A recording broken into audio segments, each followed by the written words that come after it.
حضرت ابراہیم علیہ السلام کا تذکرہ چلا تھا، اور اس رکوع پورے کے اندر اللہ رب العزت نے جو پیچھے گزرا حضرت ابراہیم علیہ السلام کے فضائل، ان کی صفات، ان کے امتحانوں اور ان کے آزمائشوں کا ذکر کرنے کے بعد حضور نبی کریم صلی اللہ علیہ وسلم کی بعثت کے حوالے سے ان کی مانگی گئی دعا کا تذکرہ ہوا۔ اب یہاں سے بھی یہ آیت حضرت ابراہیم علیہ السلام ہی کے متعلق، اس کے بعد ان کی ذریت کے متعلق اللہ نے بات شروع کر دی۔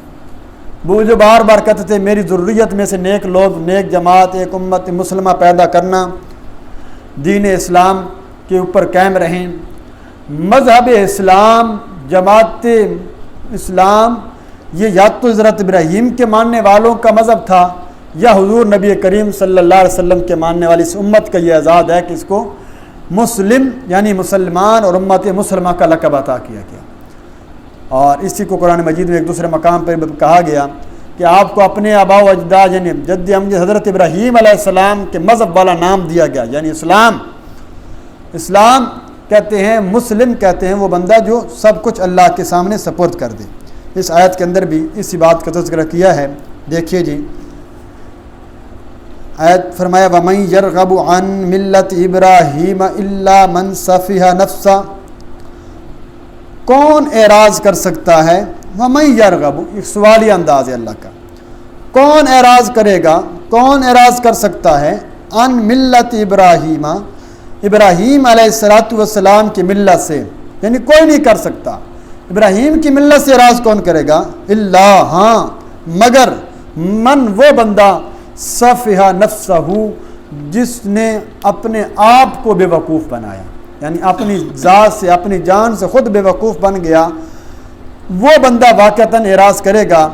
وَلَقَدِ اصْطَفَيْنَاهُ فِي الدُّنْيَا، البتہ تحقیق ہم نے منتخب کر لیا تھا، اس کو چن لیا تھا، فی الدنیا، دنیا کے اندر بھی، وَإِنَّهُ فِي الْآخِرَةِ، اور آخرت کے اندر بھی، لَمِنَ الصَّالِحِينَ، وہ نیک اور صالح لوگوں کے اندر شامل ہوں گے۔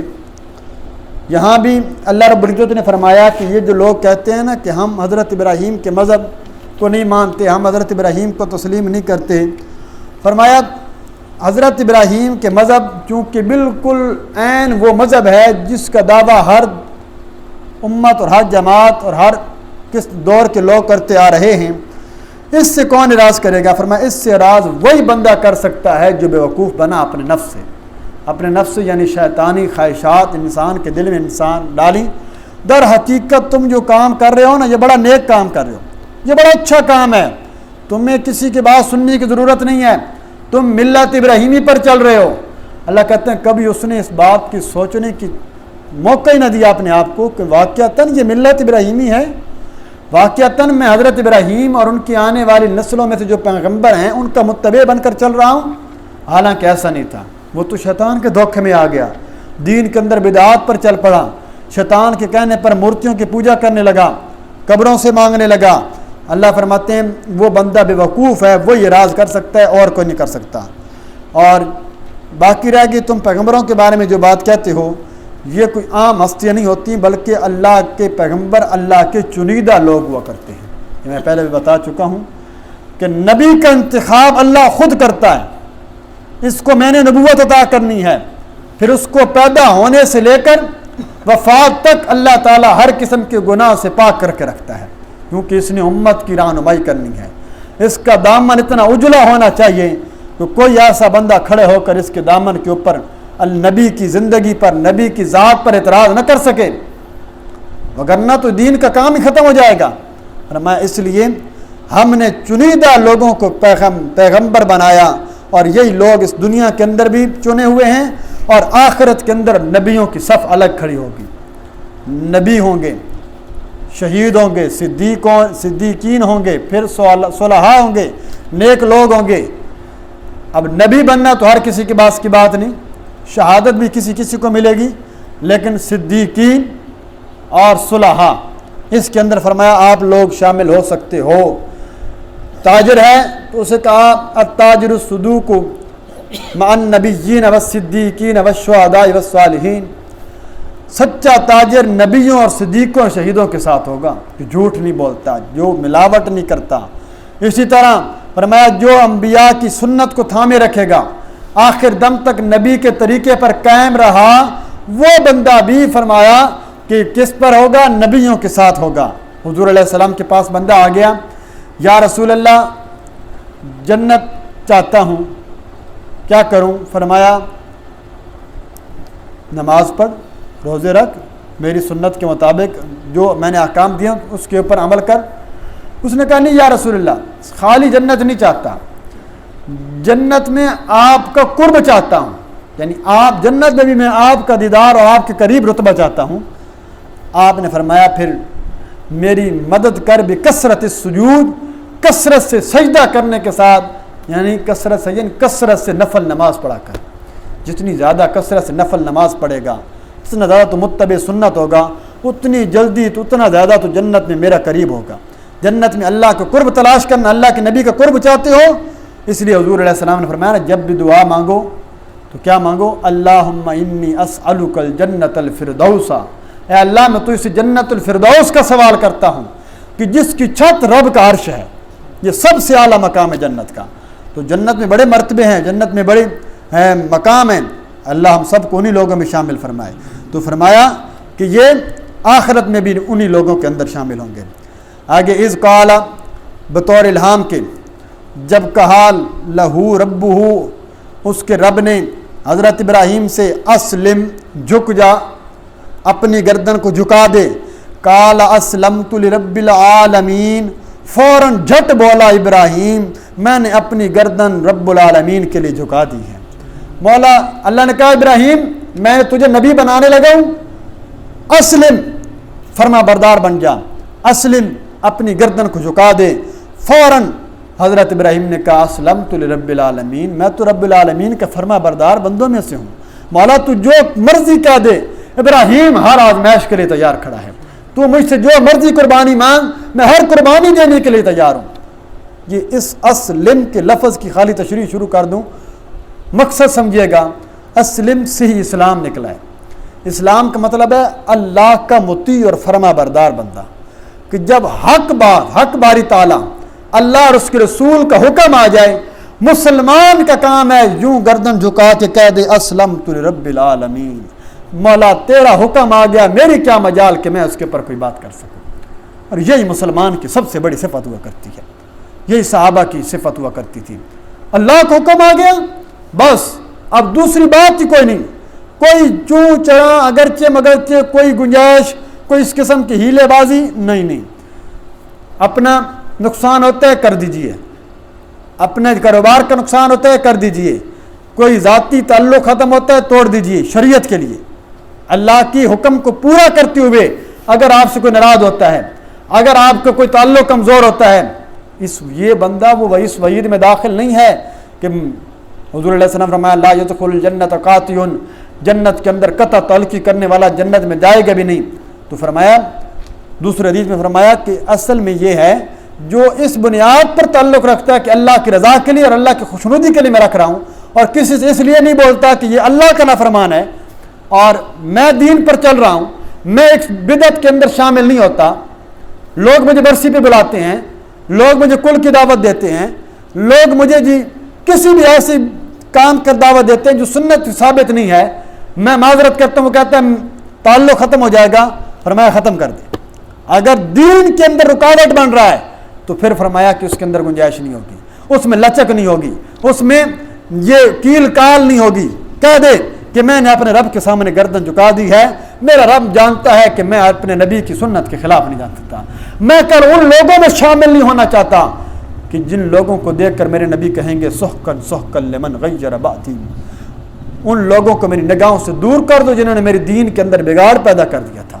تو سنت کو بڑی مضبوطی سے تھامیے، مسلمان بنیے۔ میں مسلمان کا معنی کئی دفعہ کر چکا ہوں، اس اونٹ کو کہتے ہیں جس کے ناک کے اندر نکیل ڈال دی جائے، جو اپنی مرضیوں کی اس کی ختم ہو جائیں، مرضیاں ساری اللہ کی چلتی ہیں۔ آگے چلیے جی، فرمایا وَوَصَّى بِهَا إِبْرَاهِيمُ بَنِيهِ، اور تاکیدی حکم کیا، وصیت کی ابراہیم نے اپنے بیٹوں کو، وَيَعْقُوبُ، اور یعقوب نے، حضرت ابراہیم نے اپنے بیٹوں کو اور حضرت یعقوب نے اپنے بیٹوں کو، اپنے اپنے اولادوں کو یہ وصیت کر کے گئے۔ حضرت ابراہیم نے حضرت اسحاق اور حضرت اسماعیل کو وصیت کی، حضرت یعقوب نے اپنے بیٹے یوسف اور باقی بیٹوں کو وصیت کی۔ کس بات کی؟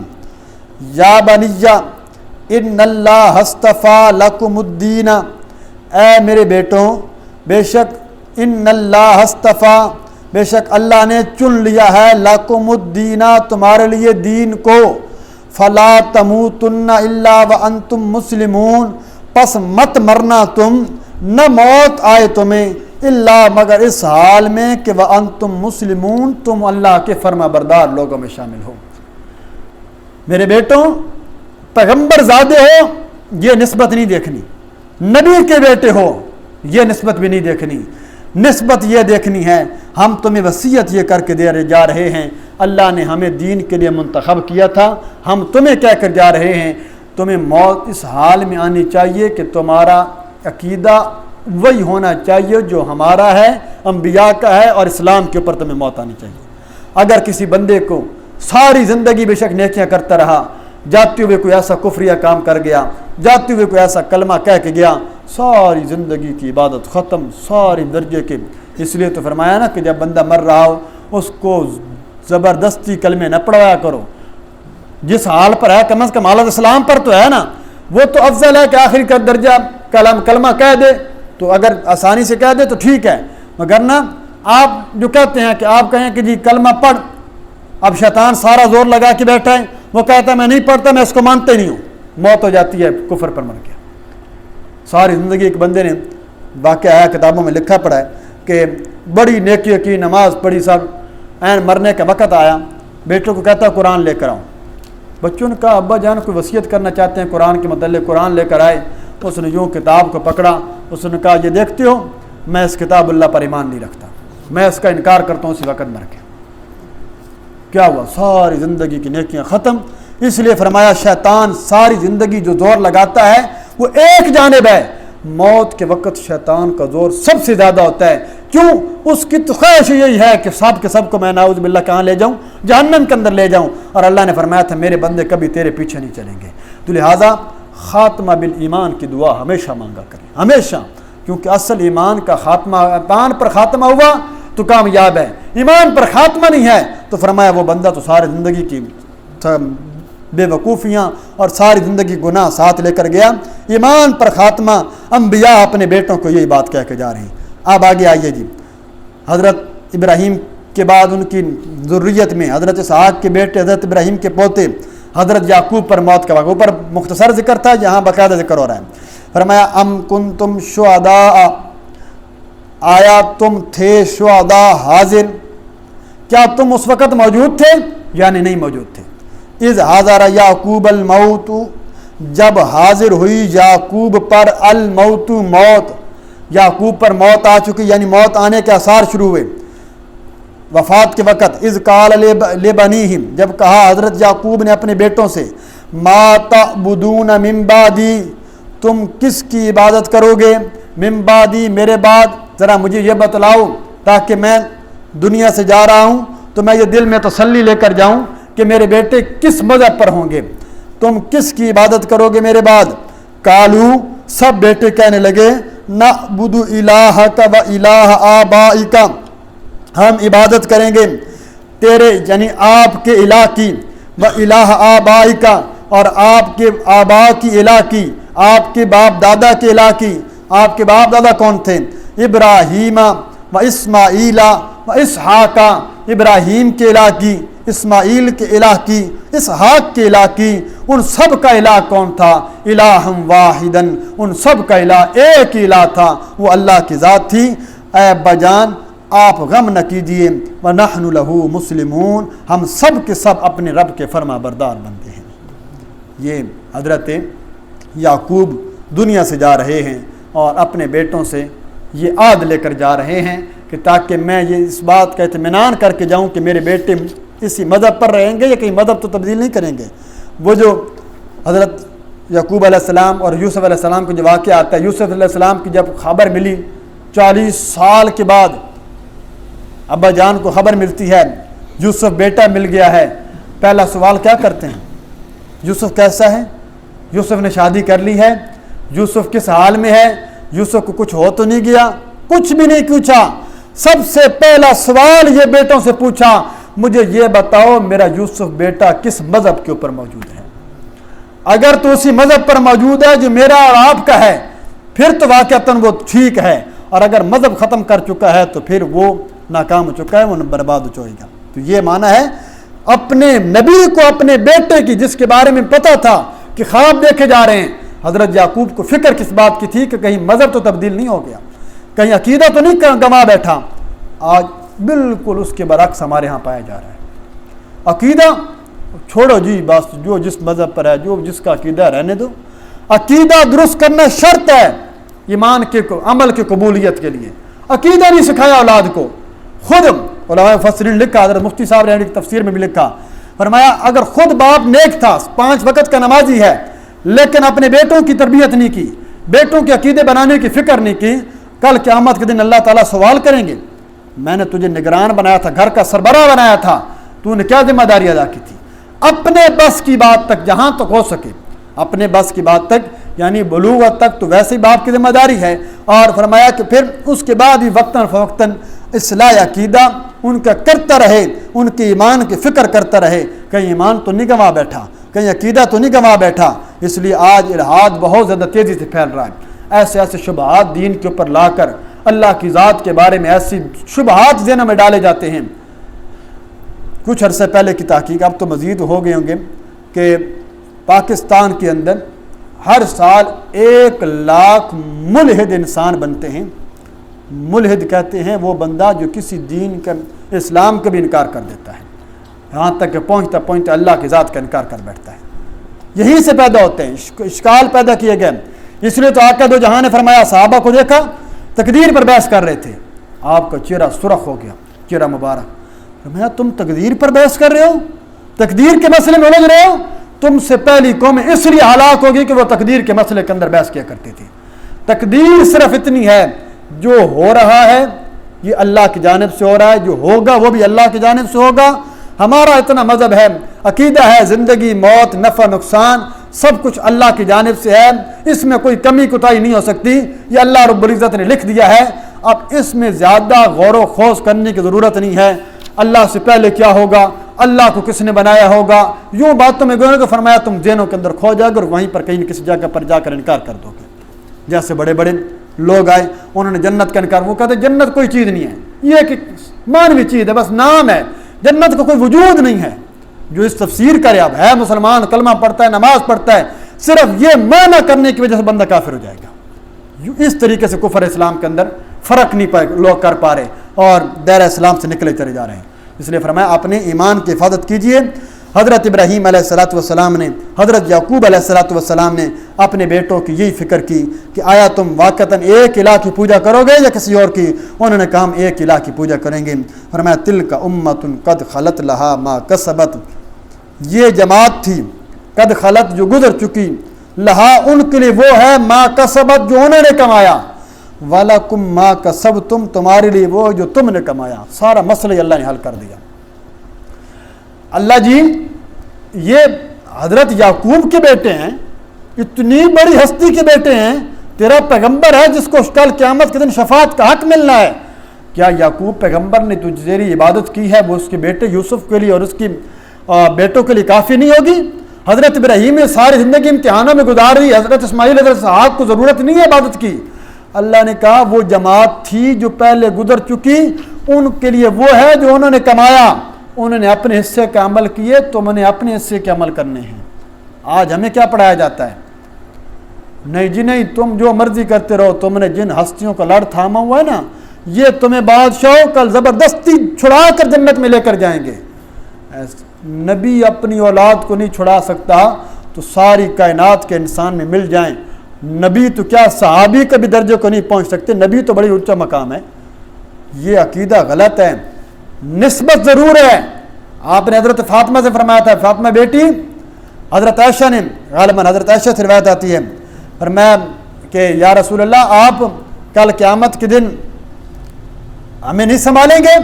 اور میں شفاعت ضرور کروں گا جو مجھے اجازت دی جائے گی، لیکن ایسا 3 موقع ایسے ہوں گے جس پر کوئی کسی کا ساتھی نہیں بنے گا۔ 3 مقام قیامت کے دن ایسے آئیں گے، حشر کے دن۔ ایک، جب اعمال نامہ کا وزن ہو رہا ہوگا، کوئی کسی نہیں، بس انسان ہے، رب ہے۔ جب اعمال نامہ دیا جا رہا ہوگا دائیں ہاتھ میں بائیں ہاتھ میں۔ تیسرا، پل صراط کے اوپر جب انسان کو گزارا جا رہا ہوگا، وہاں نسبتیں کام نہیں آئیں گی، تمہارا عقیدہ اور تمہارا عمل کام آئے گا۔ ہاں، میں اپنے امت کے گنہگاروں کے لیے شفاعت ضرور کروں گا، اور شفاعت ہوگی لیکن مشرک کے حق میں نہیں ہوگی۔ اس لیے فرمایا نسبت بے شک جتنی اونچی ہو، نسبت تو نوح پیغمبر کے بیٹے کنعان کی بھی اپنے باپ سے ہے، لیکن نسبت آزر کی اپنے بیٹے ابراہیم سے بھی ہے، لیکن اللہ نے کہا کہ جہنم میں جائیں گے۔ تو اس لیے فرمایا کہ نسبت نہیں دیکھنی، اپنا عمل دیکھنا ہے۔ کتنے لوگ اسی دھوکے کے اندر شکار ہیں، سال کے بعد باش جھنڈیاں لگا دیا کرو، سال کے بعد تم یہ کام کر دیا کرو، مہینے کے بعد 11ویں کے لیے دودھ دے دیا کرو، یہ سارے کام کر لیا کرو، نماز نہ پڑھنا، دھوکہ نہ چھوڑنا، ملاوٹ نہ چھوڑنا، سارا سال جو مرضی کرتے رہو۔ یہ تو عیسائیوں کا عقیدہ ہے، ان کے ہاں یہ ہے ساری زندگی جو مرضی کرو، سال کے بعد چرچ کے اندر پادری صاحب کے پاس آؤ، پادری صاحب میں نے یہ گناہ کیے ہیں، وہ سر پہ ہاتھ رکھ کے کہے گا جا بیٹا میں نے تیرے سارے گناہ معاف کر دیے، اور وہ اپنے آپ کو پاک صاف کر کے باہر آ جاتا ہے۔ یہ ہوگا ایسا مذہب تو اسلام تو اس کے سراسر خلاف ہے۔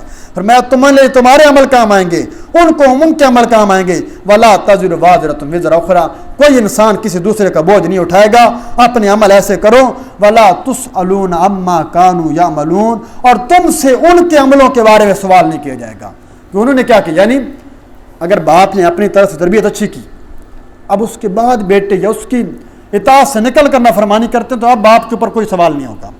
یہ ہے جب تک اس کے زیر تابع تھے، جو اس کتابیں لوگ آتے ہیں ان کے اب بعد میں نافرمان بن جاتے ہیں، بعد میں نہیں، اللہ کہتے ہیں اس کے بارے میں سوال نہیں ہوگا، اور تم سے ان کے بارے میں، ان سے تمہارے عملوں کے بارے میں ہاں اپنی اچھی تربیت کے حوالے سے ضرور سوال ہوگا۔ اس لیے فرمایا حضرت ابراہیم علیہ الصلوۃ والسلام کی ملت اور مذہب کے اندر جانے کے لیے آپ سب کو اسلام کو اللہ نے توفیق بخشی ہے، تو اسلام کے معنی کو سمجھیے کہ جہاں کہیں جتنی بڑی مجبوری ہو جائے، دین مذہب کو ترجیح دیجیے، دین اسلام کو ترجیح دیجیے، اللہ اور اس کے رسول کے حکموں کو ترجیح دیجیے۔ خود یقین مانیے اللہ تعالیٰ بھی راضی ہو جائیں گے اور یہ دنیا بھی راضی رہے گی، وگرنہ دنیا بھی گواہ بیٹھیں گے اور آخرت بھی گواہ بیٹھیں گے۔ اللہ تعالیٰ سے دعا اللہ عمل کی توفیق عطا فرمائے۔